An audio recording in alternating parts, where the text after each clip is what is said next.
My mom's hands were shaking when she reached for my brother's empty plate. Not from age, from exhaustion. She had been standing since 4 a.m, cooking for 14 people who never once asked if she'd sat down. The dining room was warm, loud, full of laughter and wine glasses clinking. And my mother wasn't at the table. She stood beside it, waiting, like staff waiting for permission to exist. My sister-in-law, Karen, barely looked up as she pointed toward the kitchen. "Linda, can you grab more gravy and wipe the counter again? It's getting messy."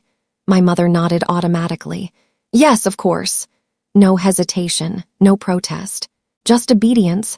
Someone laughed when she hurried past carrying plates. Karen smiled politely at the guests. "She likes staying busy," she said. "It gives her purpose." The room chuckled. I felt my stomach twist. Because my mom didn't look busy. She looked small, invisible. And when she bent to pick up a napkin someone dropped deliberately near her feet, Karen added casually, "Well, everyone has their role in this family." No one objected. Not even my brother. He kept eating. That was the moment I realized something was deeply wrong, because my mother wasn't acting embarrassed. She was acting obligated, like she believed she had to serve them, and I didn't know why. There were things that didn't make sense. Mom used to host Thanksgiving. She used to sit at the head of the table. So why was she asking permission to refill drinks in her own son's house? Why did Karen keep referring to the agreement? Why did my brother avoid eye contact every time Mom tried to sit down? And why, when I quietly told Mom to come eat with us, did she whisper back, "I can't, it's in writing"? In writing? What was in writing? What kind of family holiday required paperwork? Something felt rehearsed, structured, like a system everyone accepted except me. And the calm way my mother followed orders told me one terrifying thing. This humiliation wasn't new. Before I tell you what happened next, I want to ask you something. Have you ever walked into a family gathering and immediately felt like something was off? Like everyone else accepted a situation that didn't feel normal?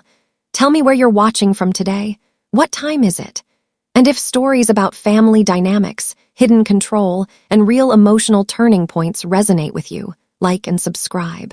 Now let's go back, because this one changed how I see loyalty forever. My name is Rachel, I'm 32, and until that Thanksgiving I thought my family was mostly normal. Messy sometimes, complicated, but normal. My older brother Daniel married Karen 6 years earlier. At first, she seemed organized and confident, the type of person who planned everything perfectly. She handled holidays, finances, schedules, even conversations. People described her as efficient. Daniel adored her structure. After their wedding, family gatherings slowly moved to their house. Mom didn't protest. She said she was relieved someone else wanted to host. At least, that's what I believed. Mom moved into their guest suite 2 years before Thanksgiving after selling her smaller home. Daniel insisted. "It'll be easier for everyone," he told us, and Mom agreed. She said she enjoyed helping with the kids and feeling useful. Nothing seemed alarming at first. Karen praised her constantly. "Oh, Linda loves cooking. Linda insists on helping. Linda hates sitting still." We all accepted that narrative, even me. Looking back, I realized something subtle happened. Mom stopped making independent decisions. She checked with Karen before inviting friends over. She asked permission to grocery shop. She even changed how she dressed, simpler clothes, practical shoes, neutral colors Karen preferred. I noticed, but I told myself it was adjustment. Family compromise, not control. One afternoon months before Thanksgiving, I visited unexpectedly. Mom lowered her voice while we stood in the kitchen. "Karen likes things done a certain way." "What way?" I asked. She smiled quickly. "Oh, just organized." Karen appeared behind us instantly. "Rachel, you should call before coming. We keep a schedule here." Her tone was pleasant, but firm. Mom apologized, not Karen. That should have been my first warning. Back to Thanksgiving morning. Mom carried another tray past me. I grabbed her wrist gently. "Sit down," I whispered. She shook her head urgently. "I can't." "Why?" Her eyes flicked toward Karen. Then she whispered, "It's part of the living agreement." I frowned. "What agreement?" She hesitated, then said quietly, "The contract Daniel and Karen made when I moved in." My chest tightened. You signed something, she nodded. I didn't want to be a burden. Something cold settled in my stomach. What does it say? She swallowed. That I contribute to the household by managing meals, cleaning, and hosting responsibilities. I stared at her. That sounds like a job, she smiled weakly. It's fair. But it didn't look fair. It looked like employment without dignity. I approached Karen near the wine counter. Can Mom sit with us? Karen smiled without warmth. She prefers helping. I just asked her. She said she can't because of a contract. Karen's eyes sharpened. It keeps expectations clear. She's family. Karen lowered her voice. And she lives here rent-free. Daniel finally spoke. Rachel, don't start anything today. I looked at him. When did Thanksgiving become performance management? Karen laughed lightly for the guests nearby. Some people appreciate structure. But the way she emphasized structure sounded like ownership. Dinner continued. Karen assigned Mom tasks out loud. Linda, water glasses. Linda, napkins. Linda, dessert plates ready. Each instruction landed publicly. Each one reinforced hierarchy. Guests began treating Mom like staff without realizing it. One uncle handed her his fork without eye contact. A cousin asked for coffee the way you'd address a waitress. And Mom complied, smiling, apologizing if she wasn't fast enough. I felt anger rise, but confusion followed immediately. Why wasn't Mom resisting? Why did Daniel look relieved every time Karen directed her? Then something else happened. Karen placed a printed document beside the centerpiece, right next to the turkey, folded neatly. Intentional. I noticed Mom glance at it nervously, almost fearfully. And Karen said loudly, "We keep agreements visible so everyone respects boundaries." My heart started pounding, because suddenly Thanksgiving didn't feel like family. It felt like enforcement. I kept thinking, what did Mom agree to? Did she understand it? Or had someone convinced her this was normal? The laughter around the table sounded distant, like I was watching a performance no one else recognized. And deep down, I sensed something worse. This wasn't just about chores. This was about control. Mom reached for another stack of dirty dishes. Karen didn't even look up when she said, "Make sure the kitchen's reset before pie. Presentation matters." Mom nodded automatically. She turned toward the sink, and that's when someone stood up. A chair scraped loudly across the floor. Every conversation stopped. An envelope slid across the table, stopping beside the turkey. 2 typed lines visible through the paper. My brother Daniel saw it first. His face drained of color instantly. He read the words, then stood so fast his chair slammed backward against the hardwood floor. "What is this?" Karen froze. And for the first time all day, my mother stopped moving. My brother's chair hit the floor so hard the chandelier rattled above us. 14 people froze mid-conversation. Forks stopped halfway to mouths. Karen's smile stayed on her face for half a second too long, like she hadn't practiced this version of the moment. Daniel stared at the envelope. "What is this?" he repeated. No one answered. The room suddenly felt smaller. My mom stood beside the sink holding a stack of plates, unsure whether she was allowed to move. Karen recovered first. She laughed lightly. "Probably another bill, honey. Can we not do paperwork at dinner?" Daniel didn't laugh. He opened the envelope. 2 pages slid out. His eyes moved quickly across the text, then slower. Then he reread the first line again. Color drained from his face. "Karen," he said quietly. "Yes, did you draft a household service agreement for Mom?" Karen's tone stayed smooth. "We discussed this. You told me it was temporary." "It is temporary." He looked back down. "It says indefinite domestic obligation." The room shifted. Guests exchanged confused glances. My aunt whispered, "Domestic obligation?" Karen smiled politely toward everyone. "Oh goodness, that sounds dramatic." "It's just boundaries." I stepped closer. "Why does my mother need boundaries to eat Thanksgiving dinner?" I asked. Karen's eyes flicked toward me sharply. "Rachel, this isn't your concern." Mom spoke quickly from behind us. "It's fine." "Really?" I agreed. Her voice carried panic, not confidence. Karen stood slowly, wine glass still in hand. She addressed the table like a host calming guests. "Linda moved into our home 2 years ago," she said. "We wanted expectations clear so no one felt taken advantage of." She turned toward Mom, and Linda insisted on contributing. Mom nodded automatically. Yes, I did. I watched her carefully. Her hands were trembling again. Karen continued. She cooks because she enjoys it. She cleans because it keeps her active. She helps because she appreciates living here. The words sounded reasonable. That was the frightening part. Control disguised as fairness. Uncle Mark chuckled awkwardly. Well, sounds practical. Karen smiled gratefully. Exactly. I said quietly. Then why isn't she sitting with us? Karen's smile tightened. Because roles create harmony. Daniel finally looked up. Karen, did you make Mom sign employment terms? It's not employment. What is it then? She shrugged. Accountability. Mom whispered urgently. Please don't argue. I don't want trouble. And that sentence broke something inside me. She wasn't defending herself. She was protecting Karen. I realized my mother wasn't embarrassed. She was afraid of disrupting a system she believed she owed. Somewhere along the way, love had been replaced by obligation, and she didn't even see it. Karen clapped lightly. Anyway, food's getting cold. Then she turned casually, automatically. Linda, can you bring the sweet potatoes? The command landed like nothing unusual. Mom moved instantly. Daniel stared at her. Mom, sit down. She hesitated. Karen's voice followed immediately. We're in the middle of dinner flow. Mom froze between instructions. Her eyes moved between her son and daughter-in-law like a child choosing which parent to obey.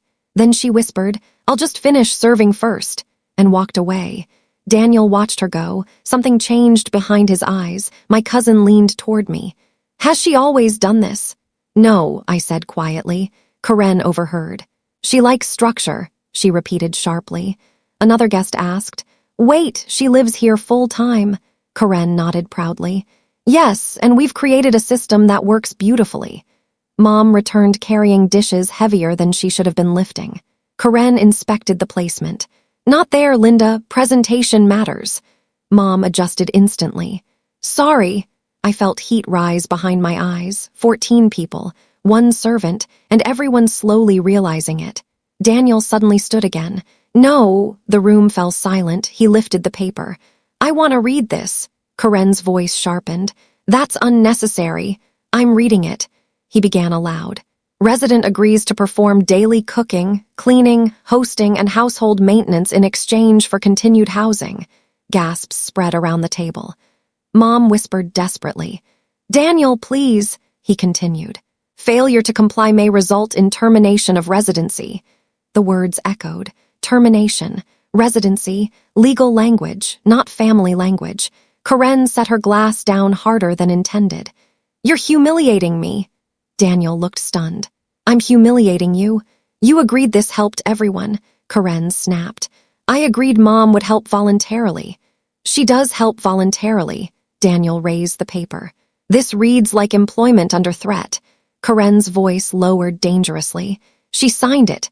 Everyone turned toward Mom. She nodded weakly. I didn't want to be a burden. The sentence hung in the air like smoke. Karen softened her tone dramatically. Linda insisted. She said she needed purpose. Mom nodded again. Yes, I said that. Karen added gently. I even tried to stop her from overworking. I stared at Karen. The rewriting of reality was almost impressive. I said carefully, Mom worked 9 hours today. Karen shrugged. She enjoys hosting. Mom whispered quickly, I do. But her voice sounded rehearsed, learned, conditioned. Daniel, how could you let this happen? I intervened. I just never noticed enough. Mom always did everything like it's usual. He said. This wasn't about chores. It was about identity control.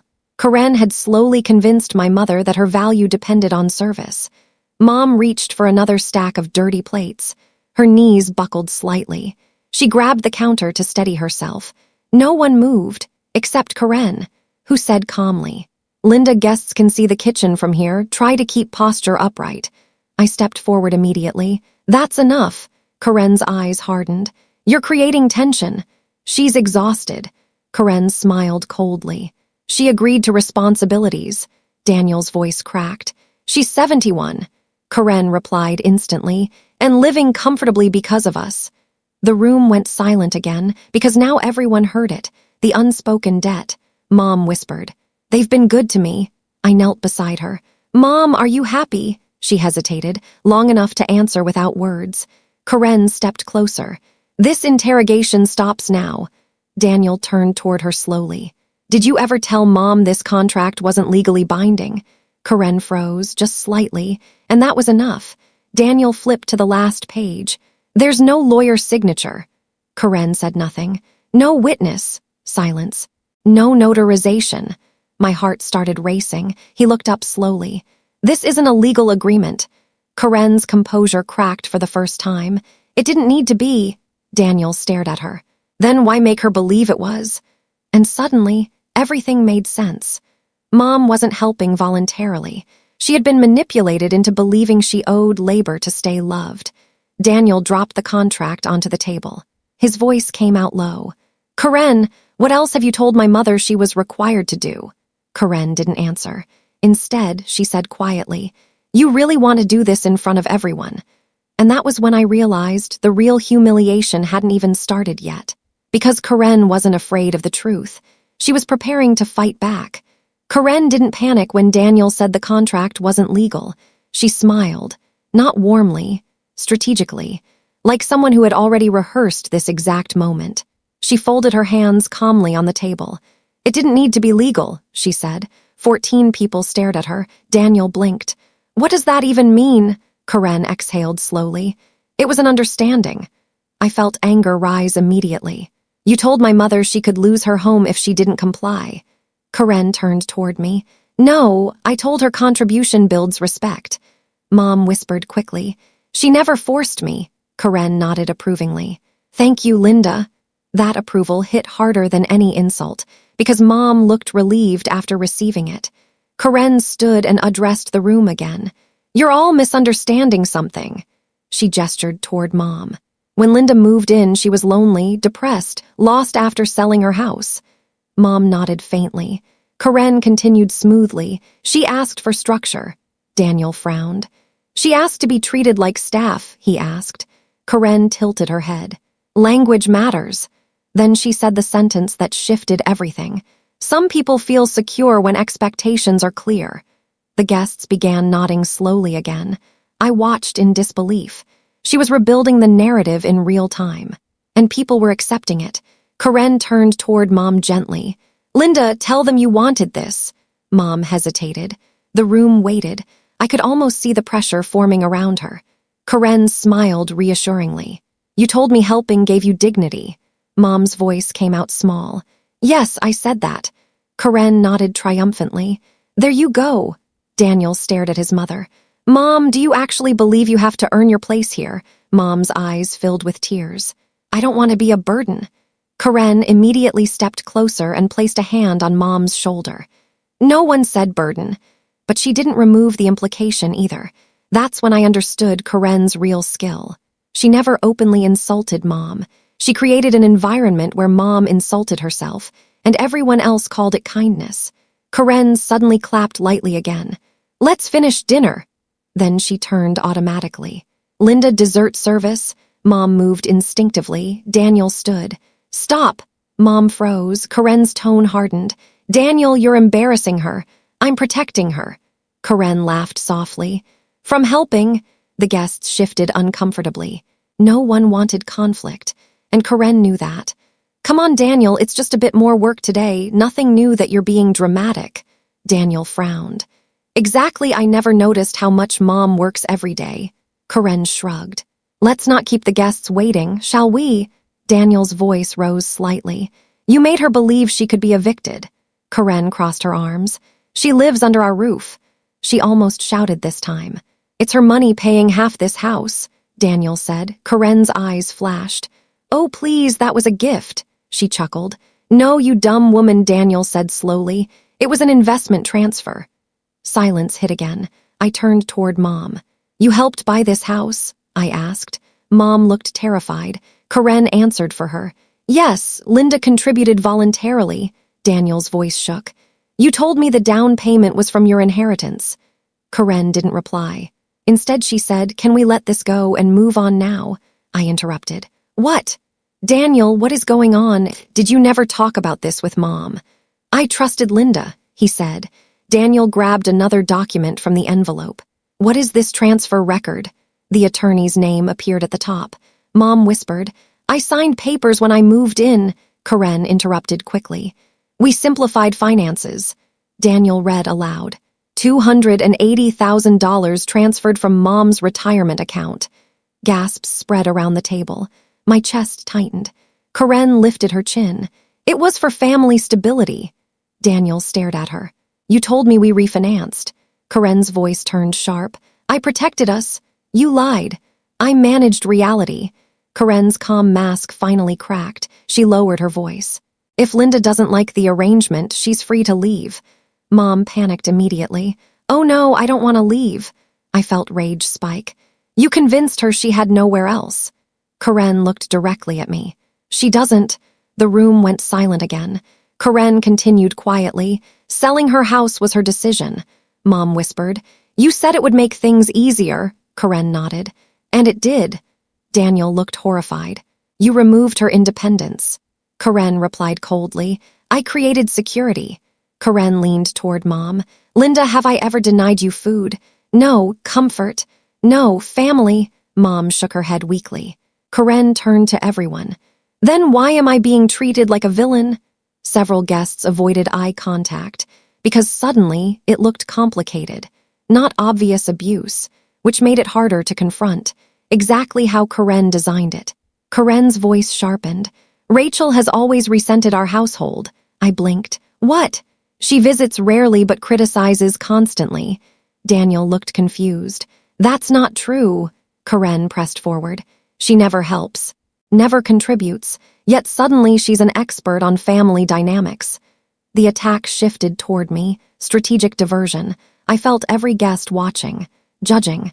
Karen continued, maybe the real issue is jealousy. My stomach dropped. Because humiliation had now changed targets. She wanted me destabilized. I took a breath. I'm not jealous, I'm worried. Karen laughed lightly. About what? A happy home? Daniel spoke quietly. Karen, stop. But she wasn't stopping. She was escalating. Mom suddenly spoke louder than she had all day. Please stop fighting. Everyone froze. She wiped her hands nervously on her apron. I signed it willingly. Karen nodded approvingly. See, for God's sake, can we have the dessert now? I looked at Karen like she was crazy. She was only thinking about dessert. Daniel whispered. Mom! Mom's voice trembled. I didn't want to be alone. Silence swallowed the room. I thought if I helped enough, I would always belong. Her words shattered something invisible. I felt tears sting my eyes, because now the truth wasn't legal. It was emotional. She had traded independence for belonging. Mom, you will always belong no matter what, I said, and Karen used that fear perfectly. This wasn't about chores or housing or money. Karen had slowly rewritten my mother's identity until service became survival. And suddenly I understood something else. The envelope wasn't revenge. It was protection. Someone had already begun undoing Karen's control. I noticed Daniel stop arguing, stop reacting emotionally. He became very still, observing, processing. He looked at Mom differently now, not as someone helping, but as someone manipulated. He folded the fake contract slowly, then said calmly, Karen, when did you install cameras in the kitchen? Karen froze, only for a second, but it was enough. What cameras? A guest asked. Daniel continued quietly. I saw them during renovations. Karen's voice tightened. For security. Daniel nodded slowly. Do they record audio? Karen didn't answer. The investigator in the doorway stepped forward slightly, and suddenly I realized the envelope wasn't finished, not even close. Karen moved first. Too fast. Before anyone fully processed what Daniel had asked, she stepped toward the living room wall where the security panel was mounted. Her smile returned, thinner now, strained. Oh goodness, she said lightly, waving a hand. Those cameras, they don't record conversations. She laughed softly toward the guests. They're strictly for safety. We had a trespassing issue last year. A few relatives nodded uncertainly. Karen continued quickly, voice smooth again. Package theft, remember? Daniel insisted we install them. Daniel didn't move. I insisted on cameras, he said calmly, not contracts attached to them. Karen ignored that. She reached the control screen. It's motion detection only, she added. No audio, no saved footage unless there's a break-in. Her fingers hovered over the touchscreen. I noticed something then. She wasn't explaining. She was stalling. Uncle Mark asked cautiously, so nothing's recorded? Karen shook her head reassuringly. No, privacy laws, we'd never record family. She turned back toward Daniel with a patient smile. You're overreacting. Daniel's voice stayed quiet. Then show us. Karen hesitated, just long enough. Well, the system auto-clears files, she said quickly. There probably isn't anything saved. Mom whispered from the table. Oh, good. I don't like cameras anyway. Karen nodded warmly at her. Exactly, Linda, they're just preventative. But her hand moved again toward the panel. Faster now, too deliberate. That was when I understood. She wasn't calming us. She was trying to reach the footage before anyone else did. Karen tapped through menus rapidly. The screen glowed blue across her face. Her breathing changed. Shorter, controlled panic. Daniel watched silently. He didn't rush, didn't shout. He simply walked toward her. What are you doing? Karen didn't look back. Just proving there's nothing there. Her finger hovered over a button labeled System Storage. She clicked. A list appeared, dates, times, recordings, saved automatically. The room fell silent. Someone behind me whispered, There are recordings. Karen reacted instantly. Oh, those are system logs, she said quickly. Not usable footage. Her hand moved again. Delete all files. Daniel's voice cut through the room. Karen! She froze, just for a second, then pressed harder. Daniel reached forward and grabbed her wrist, not aggressive, but firm enough to stop movement. What are you doing? He asked quietly. Karen's composure cracked. I told you nothing important is saved. Then why delete it? She pulled slightly. You're embarrassing me in front of everyone. Daniel didn't release her hand. Step away from the system. Her voice sharpened. You don't understand how security works. I understand enough, he replied calmly. This time he almost dragged her aside.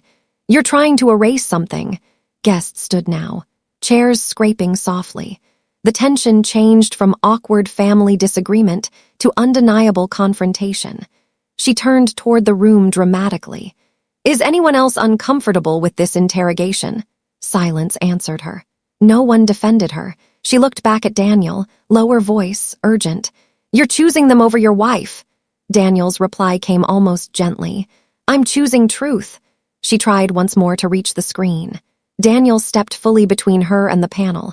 That was the moment control left her completely. Daniel picked up his phone. His hands were steady now. No hesitation, no confusion, just clarity. He dialed. Karen's voice rose. Who are you calling? He didn't look at her. The attorney. Her face drained of color. You're escalating this unnecessarily. Daniel spoke into the phone calmly. Hi, Melissa, it's Daniel. We need you here now. Pause. Yes. His eyes moved to the frozen recording menu still glowing on the screen. The footage is still intact. Karen whispered. Daniel, don't do this. He ended the call, turned toward everyone, and said quietly, no one touches that system. Daniel turned toward the attorney standing silently near the hallway. Is the recording included? The attorney nodded once. Yes. Karen's composure finally broke. You recorded private family conversations. The investigator replied calmly. No, ma'am. Then he said the sentence that changed everything. Your own system did. And the television screen behind us flickered on. The television lit up behind the dining table. No music, no announcement, just silent video footage appearing from the ceiling security camera. The angle showed the kitchen. Yesterday afternoon, before Thanksgiving guests arrived. Karen went completely still. Her hand tightened around the back of a chair.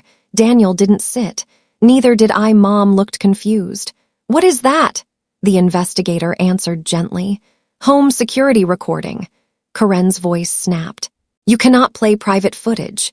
Attorney Grant replied calmly. The homeowner authorized review. Everyone understood immediately. Grandma's investment, Mom's money, not Karen's authority. The room shifted again. Power moved quietly but completely. The recording played. Karen stood in the kitchen speaking to a friend on speakerphone. Her voice filled the dining room. Clear, relaxed, unfiltered. If Linda thinks this is temporary, she behaves better. The room froze. Mom blinked slowly. What? Karen whispered sharply. Turn it off. No one moved. The video continued. Karen laughed on screen. Honestly, older people need structure, otherwise they become useless. Gasps erupted around the table. Uncle Mark muttered, Jesus. Karen shook her head rapidly. That's taken out of context. But the recording kept going. Karen's recorded voice. Daniel would never push his mother, so I had to create the agreement. Friend's voice through speaker. You made a contract. Karen laughed. Fake paperwork works wonders. People respect documents. Silence detonated. My mother's hand covered her mouth. Daniel closed his eyes briefly. The video continued. As long as she believes she owes us, she won't question anything. The room changed forever in that moment. Every past Thanksgiving, every apology Mom ever made, every time she stood instead of sitting, suddenly redefined. Guests began whispering. Oh, Linda, my aunt said softly. She always told us Linda preferred helping, another guest added. I thought she just liked hosting, Daniel spoke quietly. No, she was being managed. The word landed heavily. Managed, not loved, not welcomed, managed. Karen's breathing grew uneven. You're humiliating me, she said. Daniel answered calmly, No, you did that yourself. The investigator placed another document beside the turkey, bank statements, highlighted. Mrs. Harper, he said, these transfers occurred under misrepresented authorization. Daniel read aloud. Monthly account withdrawals labeled household compensation. He looked up slowly. You paid yourself from Mom's retirement. Karen's voice rose. I ran this household. You paid yourself to supervise my mother. Karen's composure cracked fully now. She contributed nothing financially, the investigator corrected gently. She funded 43% of the property purchase. The room erupted into stunned silence. Mom whispered, I thought I was being helped. Daniel shook his head slowly. You were financing your own servitude. One by one, guests began speaking, not loudly, but undeniably. I remember Linda apologizing for sitting down once. She asked permission to pour wine. I thought she was joking. Every memory reassembled itself publicly. Karen lost control of the narrative completely. She turned toward Mom desperately. Linda, tell them you were happy. Mom looked at her, really looked. For the first time all day, her voice was soft. I was afraid. Silence. Karen stepped back slightly. You're rewriting history. Mom shook her head. No, I'm finally remembering it correctly. Daniel pulled out a chair. He placed it at the head of the table, then turned to Mom. Sit. She hesitated. Karen whispered urgently. You don't need to perform for them. Daniel's voice remained calm. You never had to perform for us either. Mom sat. Slowly, carefully, the room watched. 14 witnesses to a simple act that suddenly felt monumental. For the first time that day, she ate. Karen's voice trembled. So this is it. I'm the villain now, Daniel answered evenly. You manipulated my mother. The saddest part is you did all that under my nose. I protected our family, she shouted. You controlled it, Daniel said. What protection? My mother wasn't a threat to us. Daniel shouted back equally. This time I saw Karen's eyes filled with fear. She needed direction, she answered. She needed respect. Karen's eyes moved around the room searching for support. No one spoke. That silence was louder than accusation. Attorney Grant spoke calmly. Given the financial misrepresentation and coercive conditions, legal review will proceed. Karen laughed weakly. Daniel, seriously? You're destroying our marriage over a misunderstandings. Daniel shook his head. No, he looked at Mom. I'm correcting one. He removed his wedding ring slowly, placed it beside the fake contract. No yelling. No dramatic gesture, just finality. Karen almost didn't believe it. Daniel, no, please. You need to leave now. Right now, my attorney will handle from now on, Daniel said in solid, calm tone. Karen turned towards Mom in anger. This is what you'd wanted all along, huh? You old hag. She almost jumped to attack Mom before I could reach. Daniel grabbed her arm and there it was.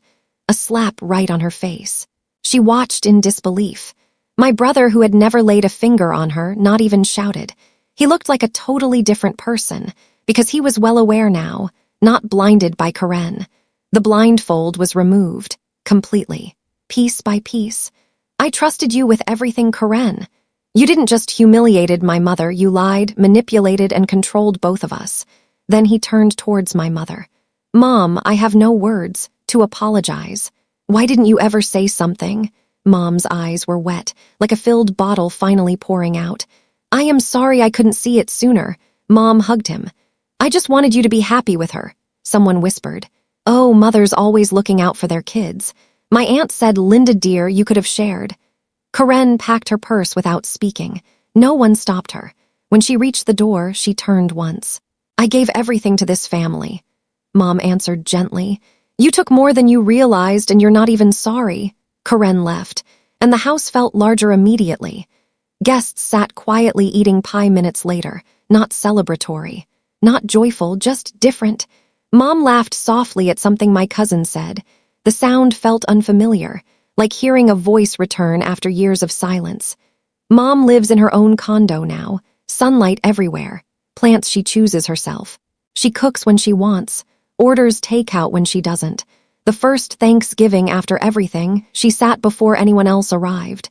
She smiled at me and said, I forgot food tastes different when you're not serving it. Daniel attends therapy. He visits often, quietly rebuilding trust, not perfectly, but honestly, and me, I learned something I didn't expect. Control rarely looks cruel at first. Sometimes it looks organized, helpful, responsible, until one day you realize kindness was replaced by permission. That Thanksgiving didn't end with shouting or revenge. It ended with recognition. My mother didn't need rescuing. She needed someone to interrupt the story she'd been taught about her worth. And sometimes freedom begins with something very small. A chair pulled out, a plate finally filled, a voice saying, You can sit now. I want to ask you something. If you had discovered a situation like this in your own family, would you have exposed it publicly? Or handled it privately to avoid humiliation? And be honest, was Karen intentionally manipulative, or did control slowly become normal to her too? Tell me what you think. I read every comment, and your perspectives always surprise me. I'll see you in the next story. Please don't leave without subscribing. It helps us grow and reach more people like you who can resonate with our stories. Thanks for watching.